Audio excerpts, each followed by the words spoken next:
बांधकाम कामगारांच्या संदर्भात आजचा विषय आहे दक्षता पथक मोहीम। 25/6/2025 रोजी या बांधकाम कामगार कल्याणकारी मंडळाने असा एक फतवा काढला की त्यांना म्हणे राज्यातले सगळे बोगस कागदपत्र दाखल करणाऱ्यांचा शोध घ्यायचा आहे, दलालांचा शोध घ्यायचा आहे। अशा पद्धतीने एका राज्यातल्या एका जिल्ह्यातल्या सहाय्यक कामगार आयुक्त आणि सरकारी कामगार अधिकाऱ्यांनी दुसऱ्या जिल्ह्यात जाऊन तपासणी करायची। म्हणजे काय, ज्यातल्या जिल्ह्यातल्या अधिकाऱ्यांच्यावर त्यांचा विश्वास नाही, म्हणजे ते अधिकारी जे आहेत त्याचा दुसरा अर्थ असा निघतो की मग ते वशिल्याने काम करतात किंवा मग बोगस सगळं तिकडे चालतं किंवा मग एजंटांना सगळं सांभाळून घेतलं जातं। एकाच जिल्ह्यातले अधिकारी तुम्ही दुसऱ्या जिल्ह्यामध्ये कसं काय पाठवून देऊ शकताय? कुठलं कायद्यामध्ये हे आहे? मुळातच या बांधकाम कामगार कल्याणकारी मंडळ त्यांनी शासनामार्फत संमती घेऊन या अधिकाऱ्यांनी काय काम करायचं हे नेमून दिलेलं आहे, त्यांची हद्द ठरवून दिलेली आहे। आणि असं असून सुद्धा हा कायदा जो आहे तो मोडून म्हणा, त्याची बेपर्वाई करून म्हणा, कसलीही परवा या बांधकाम कामगार कल्याणकारी मंडळाच्या सचिवांना वाटत नाही। आणि त्याच्यामुळे की या मंडळामध्ये राजरोसपणे सगळी दादागिरी म्हणा, हुकुमशाही म्हणा, कायद्यांचं उल्लंघन म्हणा, हे सगळं चालू आहे। या बांधकाम कामगार कल्याणकारी मंडळासाठी आणखीन 2 मंडळ आहेत। एक आहे तज्ञ मंडळी, ही तज्ञ मंडळी सगळी सचिव इतर आहेत ती त्यांची एक कमिटी असायला हवी, आणि दुसरी जी आहे ती सल्लागार समिती। तर या दोन्ही कमिट्या 4 वर्षापासून अस्तित्वात नाहीत।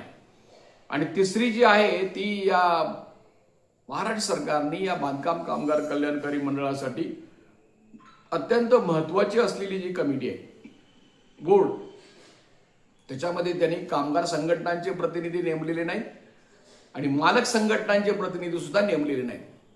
म्हणजे या महाराष्ट्र सरकारला कामगार संघटनांचं वावडं आहे।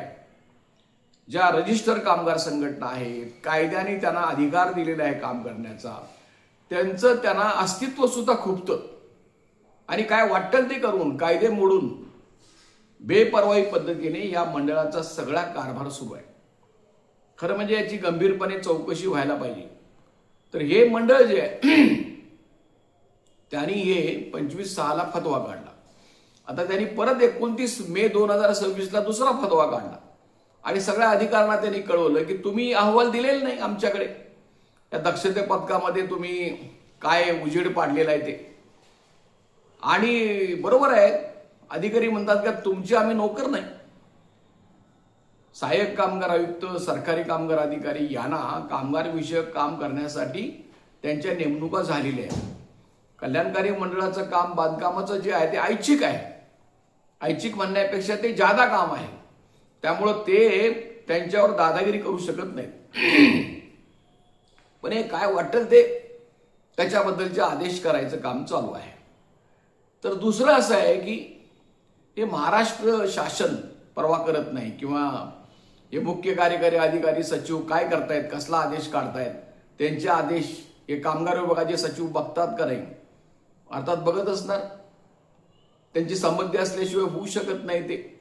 आता या बांधकाम कामगारांच्या कायद्यामध्ये कलम 12 आहे, कलम 12 मध्ये उपकलम 4 आहे, त्याच्यामध्ये स्पष्टपणे लिहिलेलं आहे की जर बांधकाम कामगारांच्या बद्दल तुम्हाला काही शंका असेल किंवा त्यांच्यावर कारवाई करायची असेल तर तुम्हाला त्या कामगारांना लेखी नोटीस द्यावी लागेल, त्याचं लेखी उत्तर घ्यावं लागेल, मग तुम्हाला कारवाई करता येईल, त्याशिवाय तुम्हाला कारवाई करण्याचे अधिकार नाही।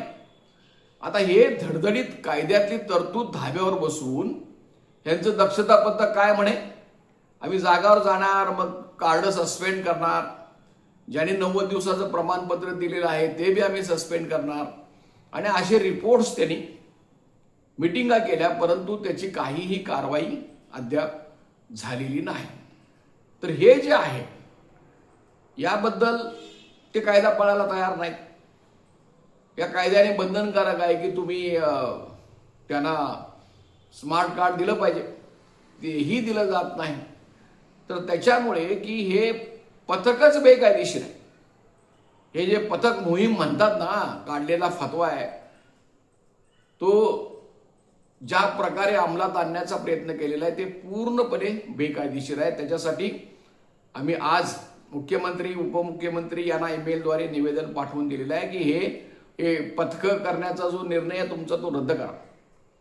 उपमुख्यमंत्री एकनाथजी शिंदे यांनी आमच्या ईमेलला उत्तर देऊन आमचे ईमेल त्या कामगार विभागाकडे पाठवून दिलेले आणि आम्हाला सांगितले त्यांच्याशी संपर्क करा. आता आजच तो निरोप आल्यामुळे उद्या आम्ही संपर्क करणार आहोत. तर हे जे आहे हे कशासाठी चाललंय, तर आम्ही एक 8 दिवसापासून त्यांच्याकडे लागलेलो आहोत की तुम्ही जे वेबसाईटवर आकडेवारी दिलेली आहे की 37 लाख अर्ज प्रलंबित आहेत, ते तुम्ही तपासायला तयार नाही. त्याच्यामध्ये रोज हजारो प्रलंबित अर्जांची संख्या वाढत चाललेली आहे. आज काय करता येतं बांधकाम कामगारांना, फक्त अर्ज करण्याचं काम चालू आहे वेबसाईटवर, पण ते मंजूर करायचं काम पूर्णपणे बंद आहे. आणि त्याच्यासाठी सुद्धा तर त्यांनी लांबड लावलेली आहे. एकदा तपासणी, दुसरी तपासणी, तिसरी तपासणी, म्हणजे त्यांना एक प्रकारे कामगारांना लाभ द्यायचे नाहीत. भांडी देताना मात्र काही तपासणी नाही. तुम्हाला नंबर मिळाला की भांडी मिळणार, डबे मिळणार. आणि त्या योजनेमध्ये आता मध्यान्ह भोजन बंद आहे, पण त्याने एक मध्येच योजना बंद केली असली तरी मध्ये हळूच एक ठराव करून ठेवलेला आहे की परत एकदा मध्यान्ह भोजन सुरू करायचं.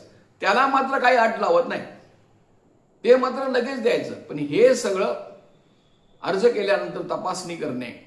आणि मला सांगा काय बोगस असतो,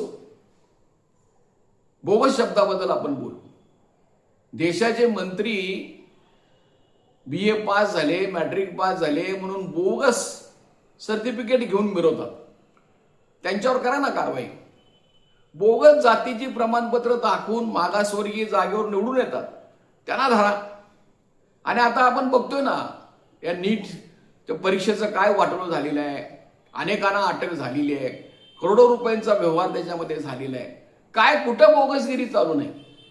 म्हणजे डॉक्टर्स तयार व्हायचे तिथे जर तुम्ही वशिल्याने पेपर फोडून जर तुम्ही त्यांची परीक्षा घेत असाल, पास करत असाल, तर तुम्हाला काय आमच्यामध्ये दिसतं बोगस?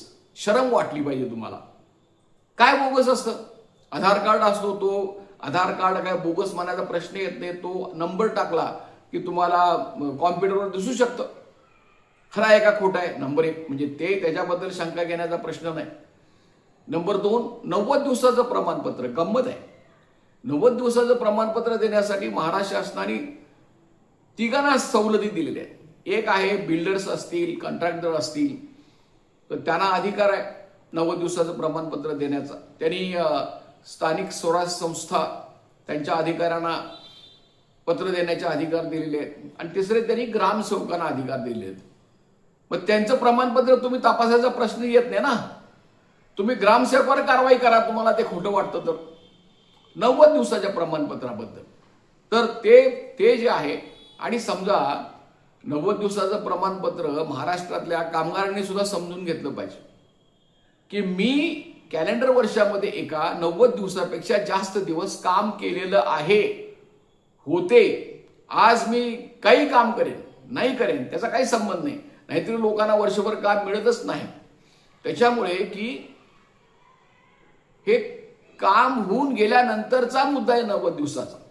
तर त्याच्याबद्दल सुद्धा ते समजून घ्यायला तयार नाहीत. आणि इतकं विचित्र आहे की आता हे गुजरात सरकार आहे, ते कामगारांनी स्वयं घोषणापत्र दिलं की चालतं, स्वतः लिहून द्यायचं त्यांना मी कामगार आहे म्हणून. 365 दिवसापैकी फक्त 90 दिवस काम केलं का नाही हा फक्त सवाल आहे. मग काय बोगस आहे? मग तुमचं शिक्षणाचं प्रमाणपत्र बोगस आहे, बाकीचं बोगस आहे, करा ना कारवाई. आम्ही कुठं तुम्हाला नाही म्हणतोय. जे बोगस शिरतील त्यांच्यावर कारवाई करा. आता मंत्री लोक सगळं बोगसगिरी करतात, त्याला तुम्ही त्यांच्यावर जाऊन धाडी घाला ना. बोगस घुसणार की, दरोडे पडतायत, चोऱ्या होत आहेत, खून होत आहेत. त्याच्यासाठी कायदा आहे, त्याच्यासाठी काय पथक नेमून मोहिमा राबवल्या जात नाहीत आणि कसलंही रेकॉर्ड नाही. कुणावरही केस करण्यासाठी सुद्धा त्याला कलम असतं, सेक्शन असतो, प्रक्रिया लिहिलेली असते. हे काही नाही, यांच्या मनात आलं तर ते करायचं. त्याच्यामुळे की 90 दिवस काय, तर 90 दिवसाच्या कामामध्ये कायदेशीर अधिकार कामगारांना मिळत नसतात, म्हणून बिल्डरनी 90 दिवसाला मान्यता दिलेली आहे. त्याच्यामुळे काही संबंध नाही. तर हे सुरू आहे की हे जे यांचं दक्षता पथक आहे हे पूर्णपणे बेकायदेशीर आहे, कायद्याच्या विरोधी आहे. यांना असं काम म्हणायचा अधिकार नाही. आणखीन एक मुद्दा आहे, बांधकाम कामगारांची कामं करतात ना, कामगार संघटना करतात, मग सरकारनं त्याला रजिस्टर दिलेलं आहे, प्रमाणपत्र दिलेलं आहे, त्यांचे ऑडिट सरकार घेतं. ऑडिट दिलं नाही तर रजिस्ट्रेशन रद्द होण्याचा धोका असतो. त्यामुळे रजिस्टर कामगार संघटनेना वर्गणी घेण्याचा कायदेशीर अधिकार आहे, घटनात्मक अधिकार आहे, देणगी घेण्याचा अधिकार आहे. माझ्या युनियनला एखाद्याला वाटलं ही युनियन चांगली आहे, काम करते, 1 लाख रुपये देईल, तुमच्या बापाचं कायद्यात कुणीही कितीही देणगी देऊ शकतो. तर हे आरोप करतायत, निंदानालस्ती करतायत, संघटनांची निंदानालस्ती करतायत. हे म्हणतायत कामगारांच्याकडनं पैसे घेतले जातात. अरे जरूर घेतले जाणार, वर्गणी असेल, देणगी असेल, तो घ्यायचा अधिकार आहे काम केल्याबद्दल. म्हणजे तुमची कामं आम्ही करायची, तुम्ही वर्षाला हजार कोटी रुपये त्या कंपनीला देणार ऑनलाईन काम करण्यासाठी, आणि त्यांची कामं सगळी घाण आम्ही काढायची, आणि वर आणि काय म्हणायचं, तुम्ही फुकट काम करा, तुम्ही भीक मागून काम करा, नाहीतर मरा तसंच, पण तुम्ही पैसे घ्यायचे नाही. म्हणजे तुम्ही पैसे घेतला की नालायक, काय प्रकार आहे. म्हणजे हा सरळ सरळ हे जे काही सचिव आहेत ते निंदा करतायत कामगार संघटनेची. अत्यंत चीड आणणारी ही गोष्ट आहे, हे समजून घेतलं पाहिजे. दुसरं असं आहे की कामगार संघटनाशिवाय ज्यांचा नेट कॅफे आहे, ऑनलाईन कॅफे आहे, त्यांना अधिकार नाही. तुम्ही त्यांना परवानगी दिलेली आहे ऑनलाईन कॅफे उघडायला, नेट कॅफे उघडायला, तो काम करतो. आता समजा की ड्रायव्हिंग लायसन्स काढण्यासाठी 2,000 रुपये घेतात ना, तिथं तुम्ही काय करताय, गप्प बसताय. पासपोर्ट काढायचा आहे 2,000 3,000 रुपये घेतात. मग इथं एक 150 300 200 घेतलं म्हणून तुमच्या बापाचं काय, तुमच्या पोटात का दुखते. पोटात यासाठी दुखते की त्यांची मापं आम्ही काढतो, तुम्ही पैसे खाऊ नका म्हणतो. तुम्हाला शरम वाटली पाहिजे टक्केवारी पैसे घ्यायला, तुम्हाला कंत्राटदारांना लाच घेताना शरम वाटली पाहिजे, असं आम्ही म्हणतोय. याचं त्यांना वाईट वाटतं, याचा राग येतो त्यांना, चीड येते, आणि कारस्थान करून संघटनांना त्रास करायचा उद्योग केला जातो. तर हे असल्यामुळे की आता सुप्रीम कोर्टाच्या न्यायाधीशांनी बेकार तरुणांना झुरळ म्हटलं, काक्रोच म्हटलं, किती संताप त्याच्याबद्दल तरुणांच्या मध्ये निर्माण झालेला आहे. आणि तुम्ही धडधडीत तरुणांची चेष्टा करता, त्यांना दलाल म्हणता. शरम वाटली पाहिजे. कोण दलाली करते? भांडी देणारे, पीटी देणारे, मध्यान्ह भोजन देणारे, कंत्राटदारांची दलाली कोण करते संपूर्ण महाराष्ट्रामध्ये, हे सगळ्यांना माहिती आहे. तर त्याच्यामुळे की या ज्या दक्षता कमिटी आहेत त्या रद्द झाल्या पाहिजे. रीतसर तुम्ही चौकशी करा, जरूर जे काही बोगस असतील त्यांच्यावर कारवाई करा, आमचं काहीच म्हणणं नाही.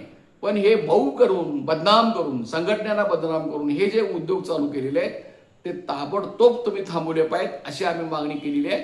अन्यथा आम्हाला तीव्र आंदोलन करायला पाहिजे. तुम्हाला जरा तरी काय वाटलं पाहिजे, 37 लाख अर्ज तुम्ही प्रलंबित ठेवताय आणि ते विचारलं म्हणून तुम्हाला राग येतोय, आणि 37 लाख तुम्ही अर्ज तपासणार नाही, मंजूर करणार नाही, तसंच लटकत ठेवणार आणि आमच्यावर दक्षता नेमणार. काय ढीक काढणार आहे? तपासा ना, तुम्हाला कोण तुमचा हात धरले का? 37 लाख अर्ज तुमच्या ऑफिसमध्ये पडून आहेत, सगळी माहिती तुमच्याकडे आहे, तुम्ही तपासा ते. पण नाही, भाऊ करायचा, दहशत तयार करायची, कामगारांना भीती घालायचा प्रयत्न करायचा, आणि स्वतःच्या चोऱ्या ज्या आहेत सगळ्या त्या लपवून ठेवायच्या. तर यामुळे कामगारांनी शेवटी जागा झाल्याशिवाय पर्याय नाही, संघर्ष केल्याशिवाय पर्याय नाही, एकत्र आल्याशिवाय पर्याय नाही. तोपर्यंत हा अन्याय संपणार नाही, तोपर्यंत हे शासनाच्या लक्षात येणार नाही. आता 4 दिवसापूर्वी मुख्यमंत्री फडणवीस साहेब यांचं मी भाषण ऐकलं. ते काय म्हणतायत, हा पैसा आमचा नाही, बांधकाम कामगारांचा, तो कामगारांचाच आहे. आणि दिलं किती म्हणून सांगतायत, 116 कोटीचा चेक सोडलाय म्हणून सांगितलं. जिथं यांचा वर्षाचा व्यवहार 6,000 कोटींचा आहे, तिथं सांगतायत 116 कोटी सोडले. आणि उत्तर देत नाही. 37 लाख अर्ज का प्रलंबित आहे? तर एक बांधकाम कामगारांची सध्या या शासनाकडून, या मंडळाकडून चेष्टा चालू आहे. त्यांना लाभ न देता त्यांना एका प्रकारे चिडवलं जात आहे. तर याविरोधी संघर्ष करा. या भूमिकेसाठी मी आज विवेचन आपल्या समोर हे सगळं केलेलं आहे. मी शंकर पुजारी. माझा मोबाईल क्रमांक आहे 9960499366. आम्ही सध्या 7 केसेस हायकोर्टमध्ये सुरू आहे.